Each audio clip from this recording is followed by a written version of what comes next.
30 men surrounded him, not shouting, not rushing, just slowly closing in, like wolves circling their prey. The restaurant fell silent. Forks stopped mid-air. Glasses froze halfway to lips. Even the kitchen noise faded, like the entire world had paused to watch what would happen next. And in the middle of that tightening circle sat a quiet Korean man. He didn't panic, didn't look around, didn't even move his hands from the table, like he already knew how this would end. One of the men cracked his neck and smirked. "You're alone tonight." No response. Another stepped closer. No bodyguards, no security, no escape. Still nothing. The Korean man simply lifted his glass of water and took a slow sip. That calm made it worse. It made the tension unbearable. Because men who are about to die don't act like that. Men who are about to lose don't look bored. But he did. And that's when someone else noticed. A black waitress holding a tray. She froze. Her eyes moved from one face to another, counting. 5, 10, 15. More kept coming. Her fingers tightened around the tray. Something wasn't right. This wasn't just an argument. This wasn't just a fight. This was an execution. She felt it. Everyone felt it. But nobody moved, except her. The tray slipped from her hands. Plates shattered across the floor. And before anyone understood what she was doing, she grabbed a fork, stepped between 30 men, and the quiet stranger. Back away. The entire restaurant stared at her. 30 dangerous men. One waitress, one fork. And she didn't move. What she didn't know was that the man behind her was one of the most dangerous Korean mafia bosses alive. And the moment she stepped forward, she changed her life forever. 4 hours earlier, Maya Johnson was running late, again. She hurried down the street, adjusting her apron while trying to tie her hair at the same time. Her phone buzzed inside her pocket, but she didn't even need to check. She already knew who it was. Her landlord. Again. She finally stopped outside the small restaurant and checked the message. "Rent overdue. Last warning." She closed her eyes for a second. Just 1 second. Then she forced herself to breathe and walked inside. The Maple Street Grill looked exactly the same as always. Warm yellow lights, old wooden tables, a slightly crooked chalkboard menu, and the smell of fried chicken mixed with coffee. It wasn't fancy, but it paid her bills. Barely. Her manager looked up the moment she entered. "You're late. Bus delay. You said that yesterday?" "Different bus," he sighed. "You're lucky Lisa called in sick." Maya blinked. "She did?" "Yeah. You're covering her shift." Her shoulders dropped. That meant double shift. 12 hours. But also extra money. "I'll do it," she said quickly. He nodded. "Table 6 already waiting." She grabbed a notepad and moved. That's how her life worked. No time to think. No time to complain. Just keep moving. Maya wasn't always like this. There was a time she dreamed bigger. College, design school, maybe even opening her own bakery. But life had other plans. Her dad passed away when she was 19. Her mom got sick 2 years later. Bills stacked, savings vanished, dreams paused, then disappeared. Now, her world was simple. Work, pay bills, sleep, repeat. She didn't hate it, or she just didn't have time to think about anything else. Around 8:30 p.m., the restaurant filled up. Couples, office workers, a loud group celebrating a birthday. Maya moved quickly between tables, smiling automatically, writing orders, refilling drinks. Then the door opened, and someone walked in. He didn't look important. Just a well-dressed Korean man in a dark suit. No tie, no watch, no phone in hand. He walked calmly, scanning the room once. Not suspicious, just observant. He chose the corner table, the quietest one. Maya grabbed a menu and walked over. "Good evening. Just one?" He nodded. She placed the menu down. "Can I get you something to drink?" "Water." His voice was calm, soft, controlled. She nodded and left. Something about him felt different. Not rich, not arrogant, just composed. When she returned with water, he hadn't touched the menu. He was simply watching the room, not staring, not obvious, but noticing everything. She placed the glass. "Ready to order?" "I'll wait." She nodded again and walked away. But she noticed something strange. He wasn't looking at people. He was looking at exits, doors, reflections, windows, like he was mapping the space, like he expected something. Maya shook the thought away. Customers were weird sometimes. She had other tables, bills to collect, food to serve. She forgot about him. Until the door opened again. 5 men walked in, large, leather jackets, loud boots. They didn't look around for seats. They looked around for someone. Their eyes stopped at the corner table. The quiet, Korean man. They didn't approach. They spread out, sat at different tables. But they weren't eating. They were waiting. Maya felt it. The air shifted. The room grew quieter. She walked past the Korean man again. He still hadn't ordered. "Still waiting?" He nodded slightly. Then he said something unexpected. "You should go home early tonight." She frowned. "Sorry?" "Just a suggestion." She blinked. "Why?" He didn't answer, just took another sip of water. She hesitated, then walked away. That was strange. Very strange. But again, she ignored it. Because customers say weird things, and she needed tips. 10 minutes later, the door opened again. More men. Now there were 15. They didn't sit. They stood near the walls, watching. Customers started noticing. One couple asked for the bill early. Another whispered nervously. Maya walked toward the kitchen. Her manager leaned in. "Something feels off." She nodded. You think it's gang stuff?" "Maybe." "Should we call—" Before he finished, the door opened again. More men entered. Now there were 30, and every single one was looking at the same table, the quiet Korean man. And that's when Maya realized. This wasn't random. This wasn't coincidence. This was planned, and something bad was about to happen. The moment the 30th man entered, the atmosphere completely changed. It wasn't loud, it wasn't chaotic, it was worse, controlled.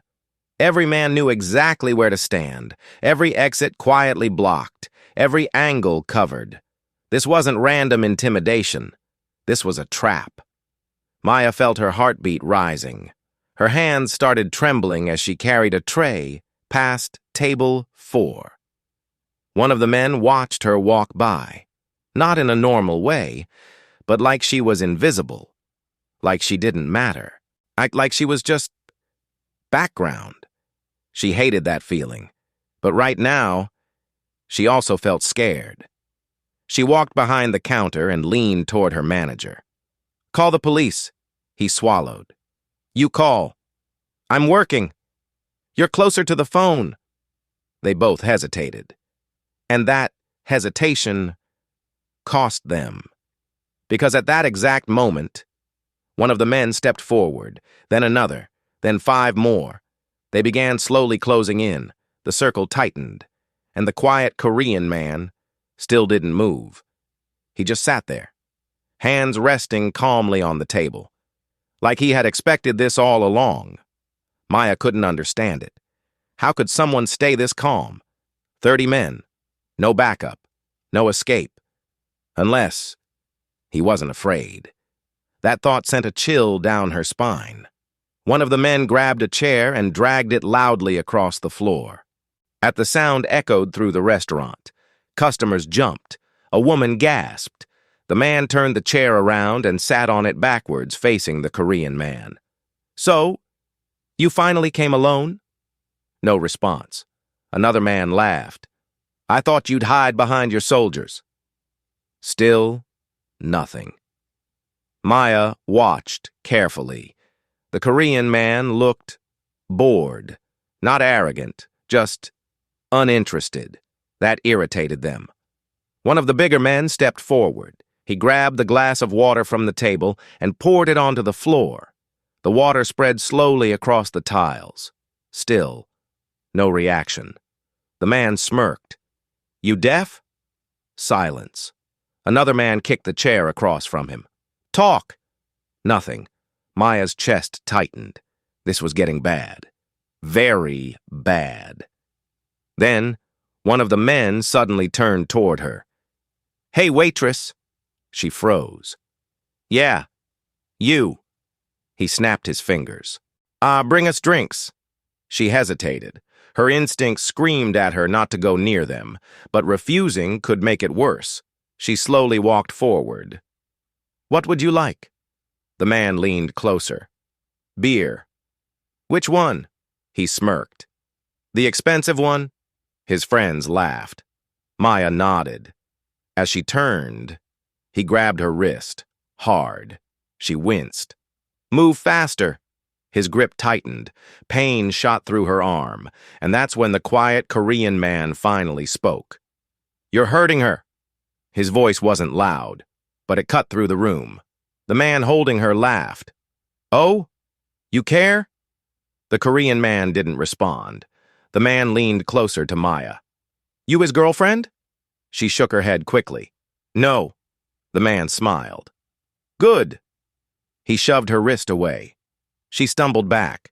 Humiliation burned in her chest. But she didn't react. Because she couldn't. Because she needed the job. Because survival came first.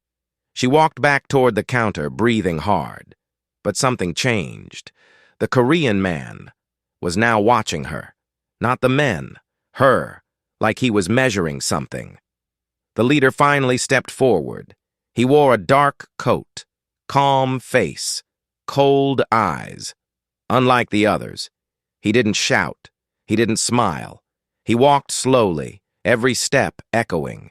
He stopped in front of the Korean man. "You're far from home." Silence. "You should have stayed in Seoul." Still nothing. The leader leaned down. "You thought we wouldn't know?" The Korean man finally looked up. Their eyes met. The temperature in the room dropped. The leader continued. "This city isn't yours." Pause. "It belongs to us." The Korean man spoke, quietly. "You're renting it." The words landed like a slap. Several men tensed, and the leader's jaw tightened. "You're arrogant." Silence. "You're alone." Silence. "You're finished." The Korean man leaned back slightly. "No." The leader frowned. "No? You brought 30. Pause. "You should have brought more." The room exploded with anger. Chairs moved. Men stepped forward. Maya's heart jumped into her throat. This was it. This was when it would happen.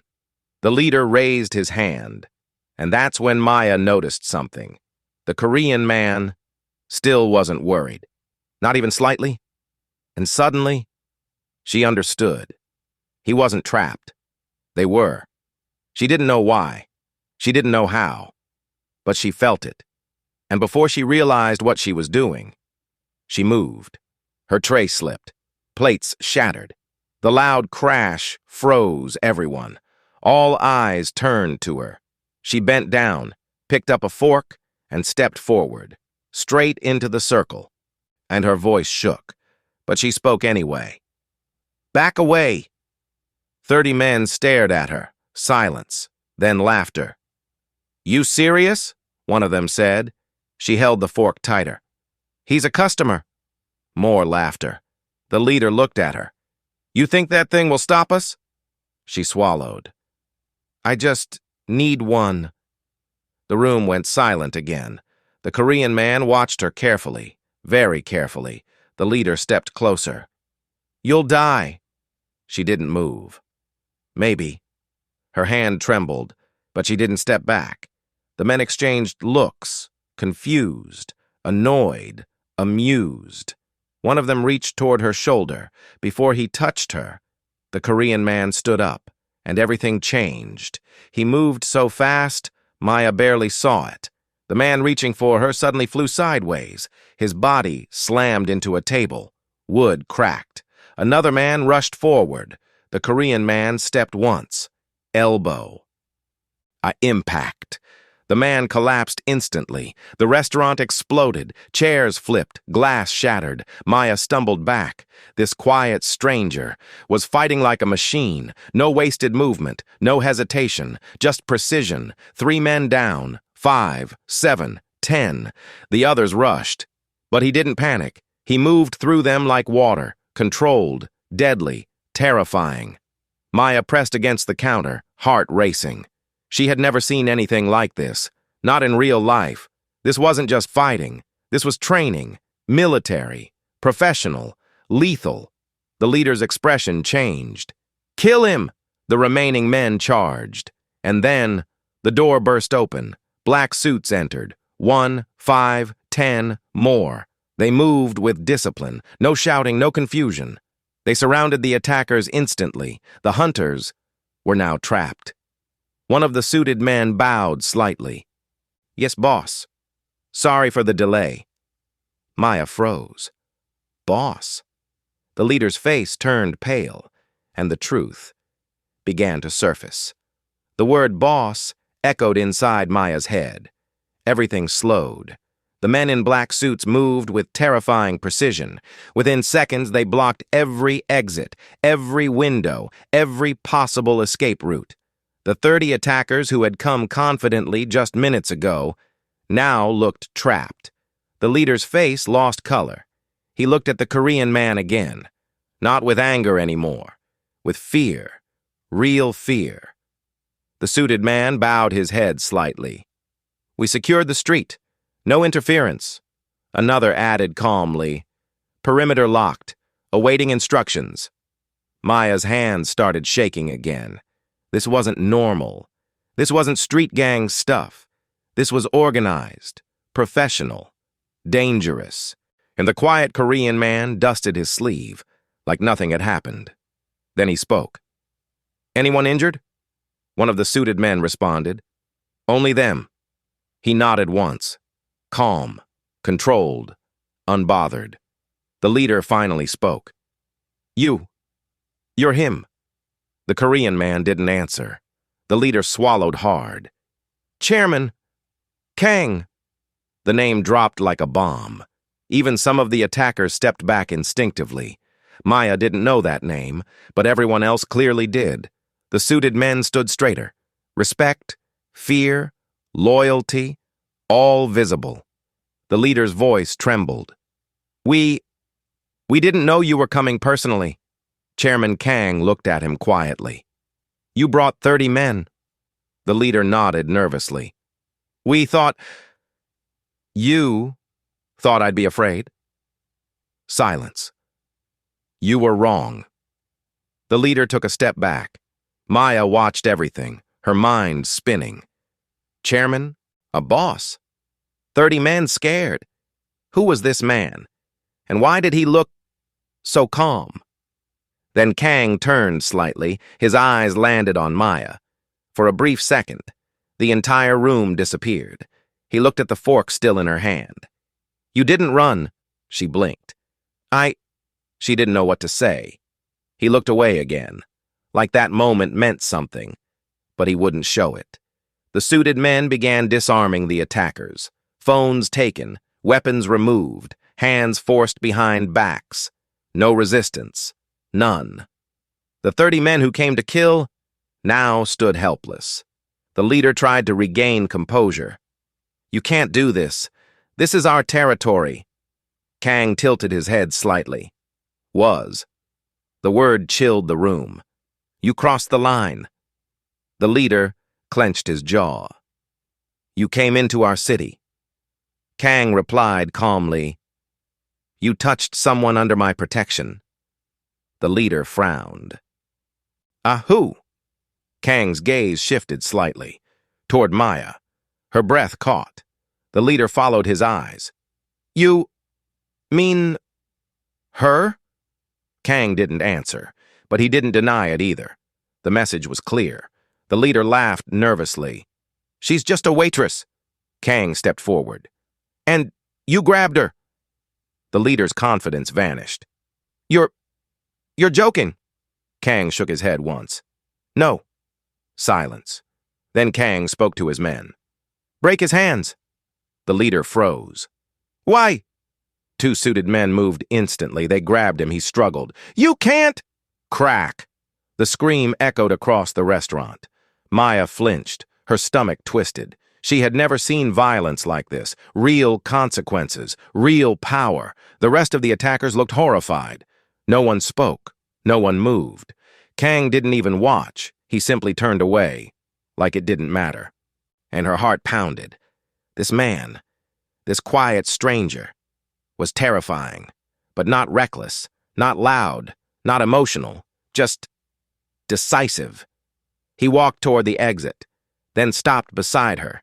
She froze. Up close, he looked even calmer, like nothing had happened.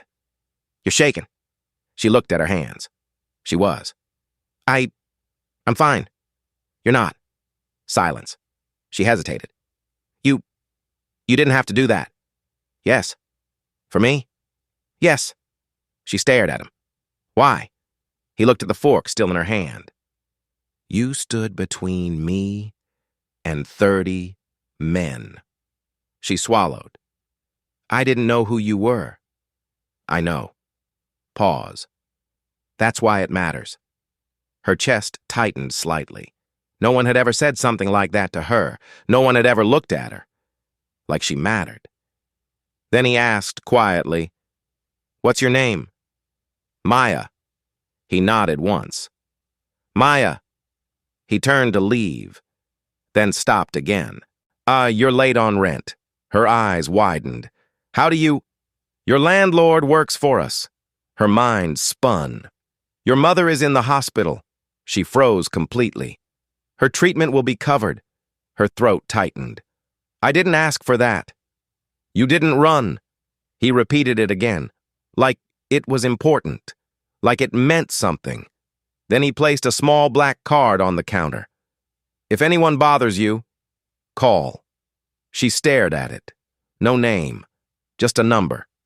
He walked away. The suited men followed. The attackers were dragged outside. Within seconds, they were gone. Silence returned. Broken chairs, shattered glass, and Maya, still holding a fork. Her manager slowly emerged from the kitchen. Are they gone? She nodded. He looked around the destroyed restaurant. What just happened? I don't know. But deep down, she did. Something big. Something life-changing. She looked at the black card again, her hands still trembling. Her life had just crossed paths with someone powerful, dangerous, and strangely kind to her. She didn't understand why, but she knew one thing. That moment would change everything, because she had stepped forward when everyone else stepped back. And now, the most dangerous man in the room remembered her name.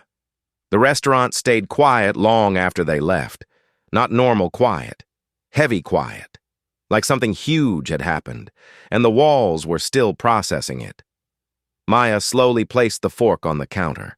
Her fingers were stiff. Her heart was still racing. Her manager walked around in circles, staring at broken chairs. I think we should close. She nodded. Neither of them argued. They locked the door early, cleaned in silence. No music. And no talking, just the sound of glass being swept into piles. Every few seconds, Maya's eyes drifted to the black card. It sat quietly near the register. Simple, dangerous, life-changing. Her manager finally spoke. You know that guy? No. You just jumped in. I didn't think. He shook his head slowly. You're either brave or crazy. She sighed. Maybe both. But deep inside, she kept replaying his words. You didn't run. Why did that matter to him? Why help her? Why pay attention to her at all? She didn't understand. But something about him stayed in her mind. Maya woke up early, not because she wanted to, because her phone kept ringing. Unknown number. She answered carefully. Hello? Miss Maya Johnson? Yes. This is Maple Housing Office. Your rent has been cleared. She sat upright. What? Full payment received. 3 months in advance. Her heart skipped. Who paid? Anonymous. She already knew. Her throat tightened. Thank you. She hung up slowly. Then the phone rang again. Another unknown number. Hello? This is St. Mary's Hospital, regarding your mother's treatment. Her hands began shaking. Yes? Your outstanding balance has been settled. We'll proceed with surgery tomorrow. Her eyes filled instantly. I don't understand. It's already confirmed. She couldn't speak. She just nodded, even though they couldn't see. Then whispered, Thank you. The call ended.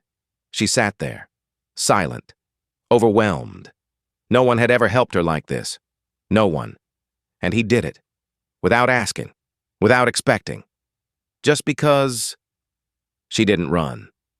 The restaurant door opened. Maya looked up automatically and froze. He walked in. Same calm steps, a same dark suit, same unreadable eyes, like nothing had happened.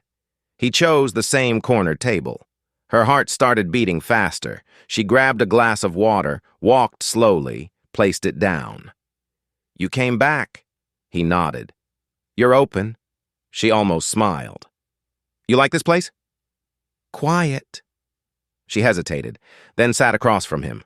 Her manager watched from afar, nervous but curious. You paid my rent. He didn't deny it.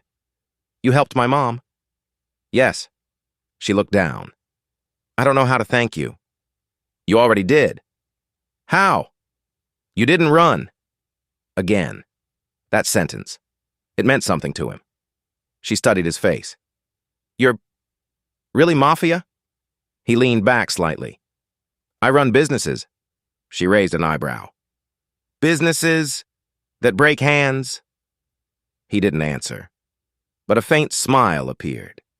She shook her head softly. You're dangerous. Yes. You admit that easily? I don't lie. Silence. Then he asked, Are you afraid of me? She thought for a moment, then shook her head. No. That surprised him. Why? She looked at him calmly. Because you protected me. He watched her carefully, like he was measuring her again.